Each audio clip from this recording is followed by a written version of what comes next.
My name is Evan Lambert. I'm the president of Community Power New Mexico. It's a nonprofit organization out here in Otero County, but we're looking to expand over to Donia and Lincoln as well. Tell me what your organization does. I'll start from the top then. We are focused on improving the material conditions of our community through things like community independence and arming people with not only the skills, but the very community that is already here, aiming them at projects to help people. So we've got a program called Building Futures, and what we do with that is we have at-risk youth, and we teach them trades. Oftentimes it's mandated community service, but we teach them trades, right? And while we teach them trades, they're learning how to build things like signs for our public gardens that are free to harvest and volunteer run, or they're making shelving units for our tool libraries. And so we are going to have the county's first public tool library, materials bank, and workshop open on May 1st. What exactly is happening? Oh, on May 1st, we're going to have the ribbon cutting and the dedication ceremony done. May 1st, as you may know, is International Workers' Day, also known as May Day. So we wanted to make sure that we were really hitting home with that one. And then the following weekend, we're going to have our first public opens.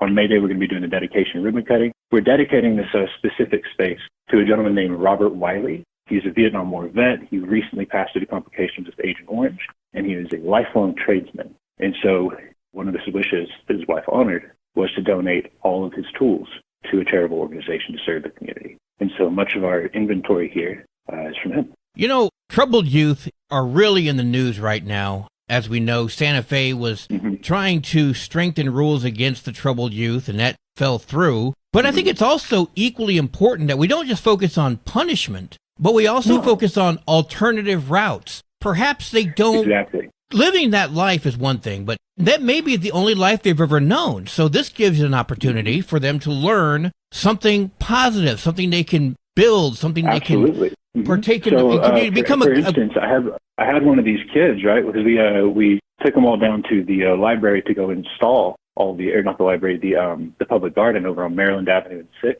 to go install the signs that they just spent, a month of Thursdays building. And I was asking, like, well, what's growing there? And they're like, I don't know. What's growing over here? They're like, I don't know. And then we got the signs in, and we got the little placards that said in English and Spanish what it was, like be it a squash or cucumber or pepper or whatever. And I was like, what's in there? And this young lady said, oh, that's a cucumber. And I was like, that's what you're doing for the entire community right now. And the look on her face, she's beaming, so proud. And that's the kind of work that we get to do, right? And these kids, call them troubled youth, call them this or that, but the only difference between us and them is that we probably didn't get caught, right? It's a bad pathway to go. Once you have something on your record, or you get in with the wrong people and stuff like that. But what we're doing here, it enables them to get, you can write it on your resume, yeah, I went through this program and I learned how to use all these tools. Then they can get a meaningful, gainful employment once they get out of high school. And they also have the value of doing things for others, like feeding people or making food accessible or building, like I said, like shelving units for a public library. And then they can turn around and grab the tools from this library, take them to the job site until they can afford their own. I think this is just wonderful. If somebody wants to help with this organization of yours, how do they go about doing it? That's pretty easy, actually. We have Instagram, we have Facebook, and we have a website, right? On that website, you'll also find our email. It's contact@communitypowernm.org. Other than that, reaching out on one of those, you can always drop by the tool library. We're not publicly open yet, but we're going to be here building, demo, remodeling, and stuff like that. We're here every Sunday from 11 a.m. to 3 p.m. working. And we'll take any kind of donations, be it labor, materials, tools, or monetary, or even books about trades. Because we're going to have a small book library here for DIY projects. We have one I'm looking at right now. It's How to Weld. It's a trades manual. So we'll take that stuff too.